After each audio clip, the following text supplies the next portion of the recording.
Today,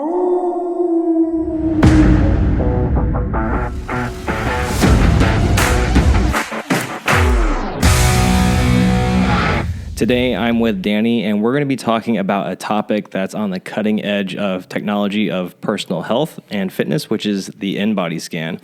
Now, for those of you who may not know, the body composition analyzer that we have is an InBody, and it uses bioelectrical impedance to evaluate and provide data about your muscle, body fat, and water. So it sounds fancy.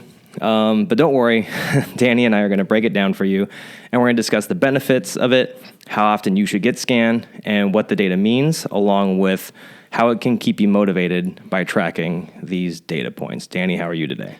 I'm doing great. Liquid Death, if you're listening, please sponsor us. It's delicious. Yes, I agree. But no, let's get into this today. Does this sound good? Mm-hmm. Let's get into this today. So we got the InBody scanner. This is used not just with us. A lot of gyms and fitness facilities use this, as long as doctors' offices. It's pretty accurate in terms of what we're looking at for, muscle mass, body composition. A lot of times when people do an InBody scan, the first thing they do is they just think it's a scale, right? They get on it and they're like, it's a scale. I have one at home. But it's a little bit more than that in terms of what it helps us look for, okay? So we'll just break it down for you. Like, there's a lot of different factors it prints out. It prints out a sheet for us. You also can put it on an app, right? And inside the sheet, it gives us a series of things to look at. The first thing we look at is your weight, right? It's good to see how much you weigh, what you're coming in with based with your height, age, and gender, right? And then the first thing you're going to look at for yourself and for a coach or anything like that is your total body of water. Right? That's the first thing I look at personally, because how much water are you intaking? Like, the system's going to tell us, right? So think about the hydration that you use. So from the time I wake up to the time I go to bed, how much water you're consuming. Well, the system's going to let us know, right? It should be like a healthy individual should be about 60% of their body weight should be right around there, which is a really high number for a lot of us, right? Yeah. But that lets us know, like, how's your hydration levels? Why is that important, right? First off, you can't grow muscle dehydrated. It just doesn't work that way. You have to be hydrated for muscle mass, right? So for a muscle to grow, you got to be hydrated. Number two, for a muscle to recover, you need to be hydrated. It flushes, like, good hydration flushes out toxins and lactic acid. Now, I say that doesn't mean that you're never going to be sore, but your recovery factor is going to speed the process up, right? And then the third one, it regulates your metabolism. Right? So if I'm consistently hydrated, I'm going to feel hungry when I should feel hungry, and I'm going to feel full when I should feel full, right? A lot of times we get dehydrated, and when we're not very active people, so we're working on the computer, we're in a call or something like that, we might feel hungry because it's our body letting us know, like, we forgot to eat, we're dehydrated, when a lot of times we could just, have some water and be fine right there, right? That's the first thing we look at. The total body water actually gets broken down into interstellar and extrastellar, which you don't really need to know much of that, but it lets us know, like, how hydrated your muscles are and how hydrated your system is, right? So a lot of times, a lot of us pee a lot when we drink, and we think, we're good because I'm peeing consistently. But what happens is your body feeds the organs first. Think about the bladder, the kidneys, right? Those are its primary things, and then it feeds the muscles second. So we need to keep that hydration level up pretty good. Right there, okay? Next thing we're going to look at is it's going to give us your muscle, or it's going to give us your body fat index and your muscle mass index, right? So the first thing I generally look at with people is your body fat index. Walking you guys through it. So it gives us a body fat percentage and a body fat in pounds, right? Like, so, you could be, 40 pounds of body fat, right? And then that could put your body fat percentage at like 25%, okay? From there, what that does is, the percentage gives us a range, right? If you're a male athlete in between the ages of 20 to 35, you want to be in the ballpark of like 22%, 23% to 32% body fat, right? As I'm talking healthy, athletic individual. If you want to be an athlete, like games athlete, you got to be less than that. But like, if you're just an average person who wants to work out, that's where our body fat range should be. Females is higher, right? So the same age range for a female athlete, they're going to be in like 25 to 32% for themselves, just because there's a lot of factors that go in there. They could be, they could be moms, right? They could have had childbirth. They're going to have different aspects than men will have, hormones as well, too, right? For their percentage. And then we'll break down the body fat mass, right? Like looking at pounds. So we're going to look at the most right there. Right. And let's kind of dig into more, let's kind of back up a little bit. Let's chat a bit about why it's important to know your body composition. And the most common approach to assessing fitness really has been traditionally stepping on a scale, like you said earlier. And we all know that doesn't tell the full story. And your weight really is just a number, but body composition is what really is the most important thing. And I remember I had a client not too long ago that, we'll just call her Sally. But she came to me and she was like, I want to lose 20 pounds. And I was like, okay, that sounds like something we can definitely work on. Didn't really care about muscle mass. She just cared about 20 pounds. Didn't matter what it was. And when we started working together, the thing is that her weight ended up staying the same. But because we were doing InBody scans, I was able to show her. I was like, hey, we are making progress. Because one day she did come to me and she was disappointed. She's like, I stepped on the scale this morning. I'm the same exact weight. My clothes are fitting better, but I'm not losing weight. And she's like, I'm looking better, but I'm not losing weight. And then I had to kind of like reframe her mindset by showing her the InBody scan. Be like, hey, you've actually put on 5 pounds of muscle and lost 5 pounds of body fat mass. And that's like, and when I was able to reframe that for her, she was like, oh, okay, that makes sense. And I had explained to her that muscle weighs more than fat. I was explaining to her that body composition matters more than weight, and that your overall health is actually improving because of this. Yeah, I mean, that's a great point. A lot of times with people, right, they come in and they're focused on weight and only weight, right? They're like, I want to lose X amount of pounds because 10 years ago when I was in college, that's the weight I weighed, right?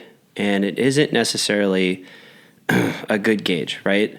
So one of the things you should think about when you're looking at just your overall weight is like, think about your age too, right? Like as you get older and you mature, like physically, you're going to naturally add muscle mass, naturally add things to your body to where it's going to be like what you weighed when you were 18 is not what you're going to be able to weigh when you're 27, right? Like it's just your body's matured in a certain way that it's putting things where it needs to go. Exactly. So when people look just solely at weight, I just need to lose this much weight. It's like, okay, well, we could actually make you a healthier individual by adding more muscle mass, getting rid of your body fat percentage, and maybe like only losing like 1 or 2 pounds. But you actually would be a more healthier person in terms of like your overall longevity right there. Right. And I know we kind of got into some technicalities of like what's behind the scenes of the InBody scan, but ultimately what this tells us, it just tells us, are we losing fat? Are we gaining muscle? Is the current diet regimen that we're on actually working?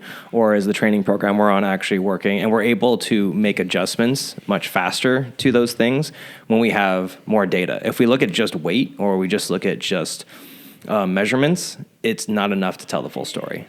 Yeah, I mean, one of the things I get this feedback a lot from people is like, I don't want to do an InBody scan. I don't care, right? And my rebuttal to that is, then how are we supposed to know that things are working? Exactly. It's easier to, like, we measure fitness in terms of benchmarks, right? How much can you lift? How much can you, like, pull? How fast can you run, right? And those are, like, quantitative numbers for you, right? Well, also, too, like, it takes a while to gain muscle. It takes a while to lose fat, right? So how do we know that you're on the right track and things are working? Because I can just be like, hey, I work out. So from day 1, 6 weeks later, you actually could be getting stronger. But hey, are you hydrating? Because like maybe you're just not able to be consistent for 3 days a week, right? Because you're just so sore all the time. Maybe you're having aches and pains in your joints. Maybe you're having trouble sleeping. This could all be telling us, like, the InBody scan can let us know, like, hey, listen, you're underhydrated, you're overhydrated. Hey, your body fat's too high for the size you're at now. So we should focus on things like that. Exactly. To improve your overall health, right? And it really helps reframe the long game, because I think a lot of people look at the short term, like they want to just sweat really hard, be sore, and just track how many calories they burn. And then they see that as the ultimate metric, is just the day-to-day. When really this helps you reframe to a longer mindset. It's like, okay, I can look back and see my progress over the past 6 months. Okay, what was working then? What wasn't working then? And then now I can have a coach help me work through that. Well, I mean, like, yeah, you also could be making progress going forward, right? The fitness game is a game of chess. It's not a game of checkers. Everyone's quick, fast moves when really it's a long play. You know, if you come in from doing 0 physical activity and you walk into the door and you're like, I want to get in shape, I want to lose weight. Well, yeah, we have a mathematical formula for you to do it. But once you achieve that, how are you going to keep it off? What's going to make you not go back to those habits? What's making you not go back to that? So how can we keep you, like, you come in 6 weeks, you lose your weight, you get in shape, you have a good time. What's going to keep you motivated? What's going to keep you on the right path for the next 6 months, 6 years, right? So that you don't go back to where you came from, right? You don't put it all the way back on. You don't get like the weakness back in there, right? So doing the InBody scans is a great way of tracking it in terms of what like you're looking for and what you're like keeping track of, right? It's easy to keep track of weights. It's easy to keep track of like times, right? It's really hard to keep track of numbers. And a lot of times like calories are the only thing that seem to matter to people, right? When really the InBody scan can let us know like right away, we don't even need to track your calories. Hey, if I can get your hydration level up this high and I can get you on a protein, like get you focused on eating this much protein based on your body weight, you will naturally lose weight that way. I don't have to count your calories. I don't have to do anything else other than add those 2 factors in, which are easy 2 factors for you to focus on, right? And we can get you going on the right track. And then after a month and a half, 2 months of that, then tracking your macros or tracking your calories or things like that becomes much easier in terms of where you're at mentally. Right? A lot of times we do too much too quick, right? It's easy to lose weight, have a calorie deficit. I see this all the time on Instagram. Well, if it was so easy, we'd all be in there, right? It's really tough because we don't want to give up certain things. Also, a calorie is not the same, right? A calorie of protein is not the same as a calorie of fat, which is not the same as a calorie of carbohydrates, right?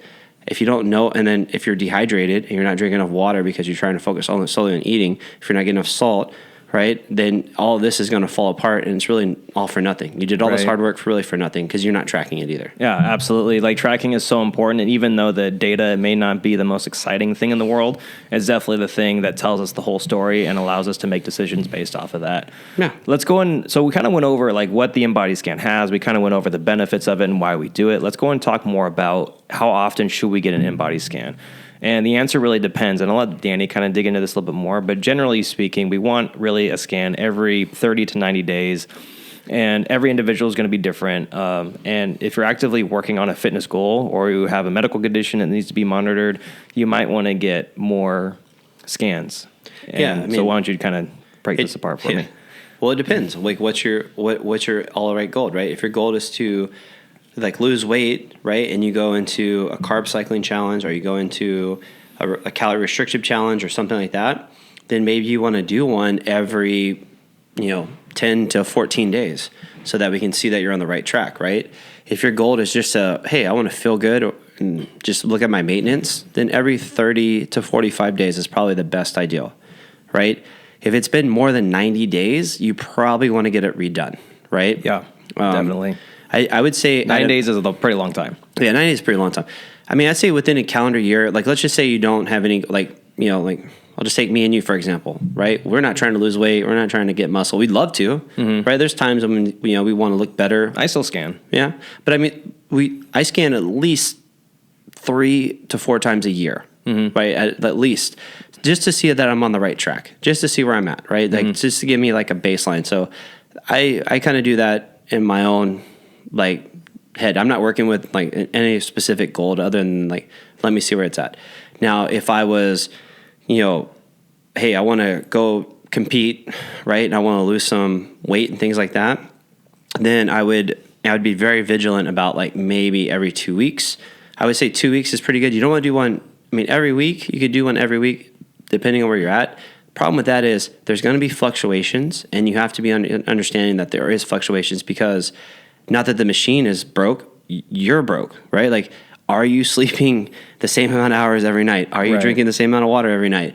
Like a lot of times we're just like, well, I'm eating this and I'm doing this. Okay, well, what's your stress level like in life? Like, what's your, sleep? Is your sleep consistent every night, or are you having a hard time, right? Are you having alcohol or not having alcohol, right? Like, there's all these factors that go in there that are external to the system. you don't consider those factors, right? And then you retest every week. I watch this all the time. People test every week, but then they test at different times, different days, different, before or after workouts. And I'm like, yeah, you're not getting a consistent baseline. So the baseline's always tore up right there. Absolutely. And everyone, if you do find, value in these discussions with fitness, nutrition, and mindset, I do have a small request. And please share this podcast with someone who has a passion for these topics. And they may be starting out in the fitness journey, or maybe they're a seasoned pro looking for new insights. We learn better, grow faster, and reach our goals together. And please click the share button and inspire someone with the gift of knowledge and motivation. So, Danny, I love what you said about that. Let's kind of dig more into how to prepare for an accurate InBody scan, because you were already kind of going into it. So let's kind of continue that. Okay. So in order to ensure that we get the most accurate readings from the scan, what should we be doing? Well, you should poop first before you do the scan. Let's just start there. Absolutely. So to get the most accurate scan possible, right? It should be a set day every week that you do it, whatever it may be, whatever works for your consistent schedule. So if it's a Friday morning, right, then it needs to be Friday morning around the same time. Okay, it doesn't be the exact same time, but if I do Friday morning at 7 a.m., well, I need to stick to around that Friday morning and keep the stimulus the same, right? If I eat breakfast before the scan, then I should keep that consistency, or eat it after, right? Consistency is key for any kind of research, right? Any kind of time we're running a test on your body, right? If I was running a scientific test in a laboratory, I would want all the things to be the same, right? Mm-hmm. So it's the same as that's the mindset you should have. I want all the things to be the same. If I work out before I do all my scans, then I should stay with that. If I don't, then I should stay with that as well, right? Keep it set all the way through, right? Number 2, right? Just goes back to it. You should do it before workout, not after workout, right? Even if you don't like the way it reads, you should do it before workout, because it's actually the most accurate in terms of where you're going to be. Once I work out, I'm losing sweat, I'm losing salt, I'm losing, different aspects of my body just because of whatever physical fitness I've done. Yeah, thank you for bringing that up, because there's plenty of people who I've scanned post-workout, and it's all over the place. Yeah, I don't love doing it post-workout because it's just not accurate. And then you have dips in the readings, right? And then anytime you're expecting to get a good reading and it doesn't go the way you thought it would go, it's very disheartening. First off, it's just a mental crush where you go, man, maybe I suck at this. Maybe I'm not doing good. Yeah. And then you have to go back and, look at it from a perspective okay, what was the time? What was the things, right? How much water have you had? So you got to keep that stimulus the same again, right? You should always go to the bathroom before you take I know we joked about it earlier, but honestly, you should go to the bathroom. You should go to the bathroom. Yeah. Before the test. And then you want to this is one of the things where, this kind of goes, I've seen it go a couple of different ways, but you don't have to get naked to get on the scanner. So please stop. You know who you are, right? Hopefully they're listening to this, right? But That's just a joke. Yeah. But you want to wear nice fitting clothes. So if I had a sweater on, I want to take the sweater off, right? Obviously we have our socks and shoes off, but you want to wear don't wear overly heavy clothes as well too, because that just throws off your reading, right? Some people like to do it when they first start that way, and then later on they like to take it off thinking it's going to help out, but really it kind of misreads the sensors a little bit, right? Yeah. So we need that kind of stuff. But other than that, I think those are the big ones to think about as you get in there. You have any thoughts on that? My only thoughts is that at least when I was getting scanned at one point about every 2 weeks. I was scanning myself, and this is when we were at the old gym, so I was able to do it more frequently because I was actually literally living there. That's a whole other podcast. But I would scan first thing in the morning, fasted, and I wasn't even hydrated yet. So that was when I got my most accurate scans. But I know not everyone can do that, but that was definitely the best way to do it, because it was as pure as it could be. But that's really the only thing I have to add.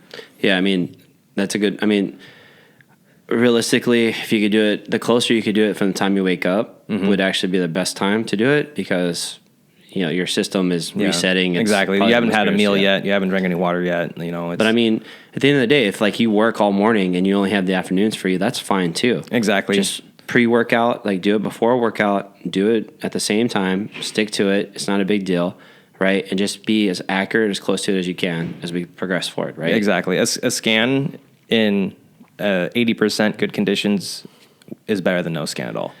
Yeah. It's still better than what, I mean, at the end of the day, a scan is just there to give you data. It's just there to guide us in the right place, right? Yeah. It's not. Don't get attached to the numbers too much. I think. Sorry. What happened? I had a burp. Oh, okay. No worries. I thought something was wrong. I think also that sometimes people can get discouraged. I kind of going back to what you were talking about with how people don't want to get scanned. I think a lot of people can get discouraged because they just don't want to see what's going on underneath the hood. And that's okay. That's 100% understandable. But it's also important to remember to not get attached to the numbers. I think people look at things like binary, where it's like it's either good or it's bad. When it's really the reality is it's like, it's just a continuum. It's like, okay, like just because you didn't have a good scan doesn't mean that you're completely off. It's like maybe you're probably only like 10% off. So all we have to do is do something 10% different rather than an all or nothing mentality. Yeah. Yeah. I mean, I get this a lot from females, right? When they have their time of the month, it really throws off the scan a little bit, right? Mm-hmm. Doesn't mean you shouldn't get scanned. I mean, if you're sticking to what you're doing, it's going to be a variance based on, your hormones. It's not like an in the world kind of deal, right? Right.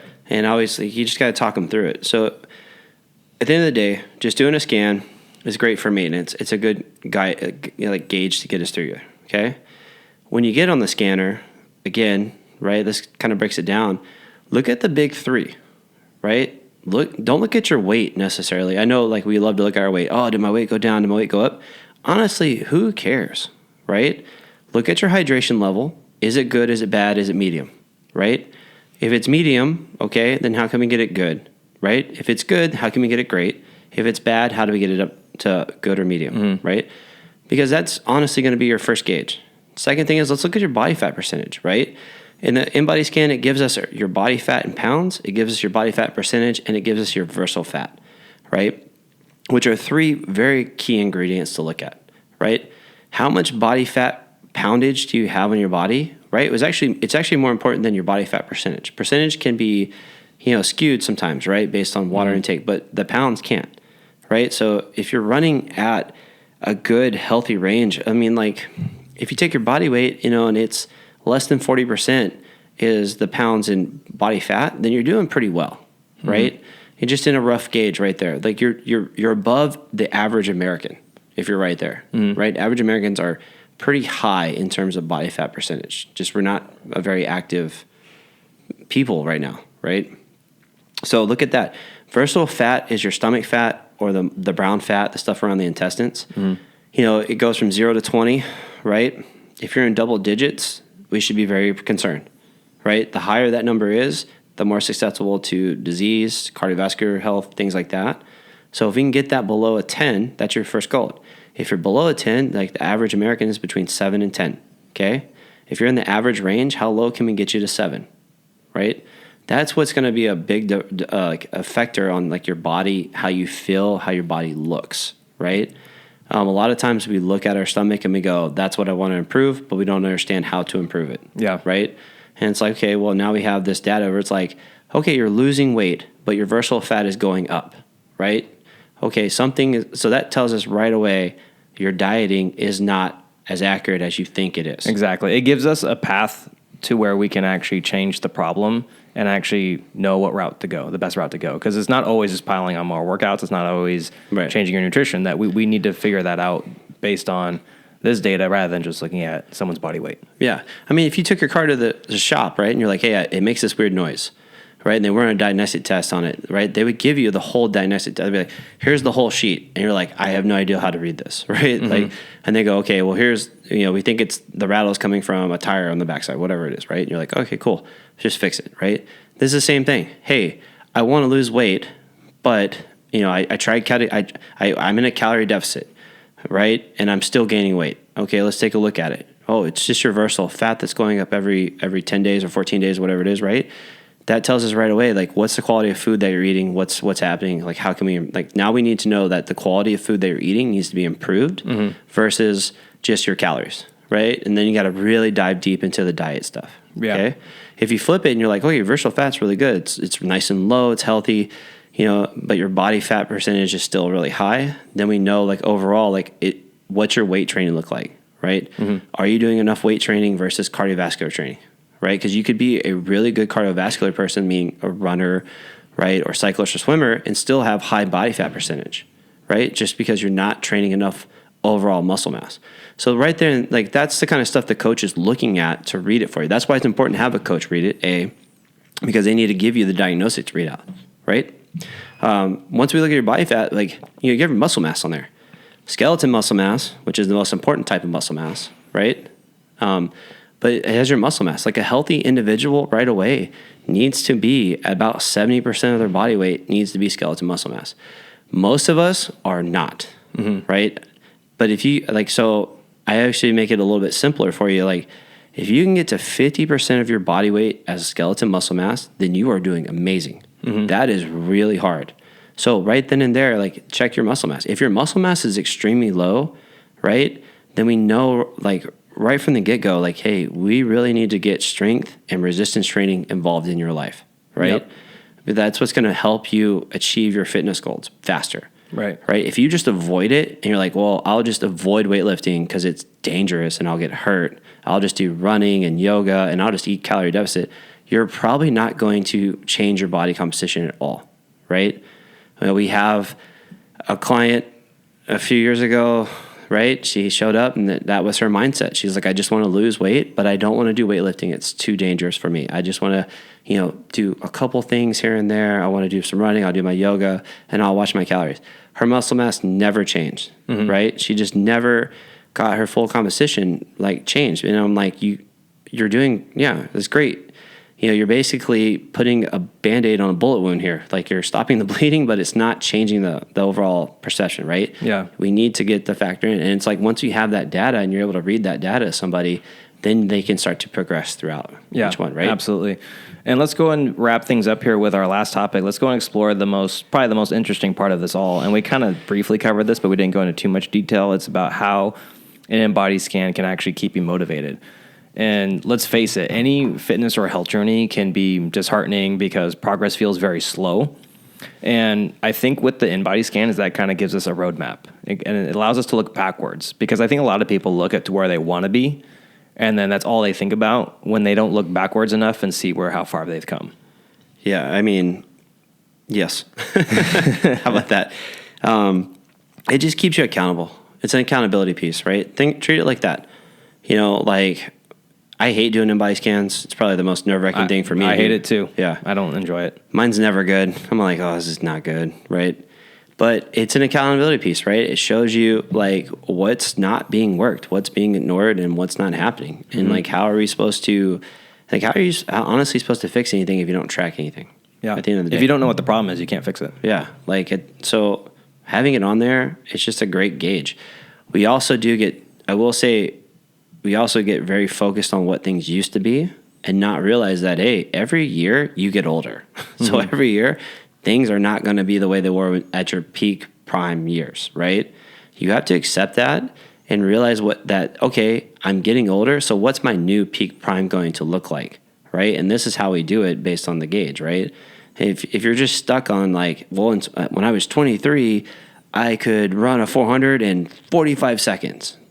Cool. Well, now you're 43. I don't think that's coming back. But it's not going to happen. But we can get you something new, right? We can get you something more feasible for where you're at, and then have this data to track into it. And I think that's it's an important piece to throw out there for people. Yeah, absolutely.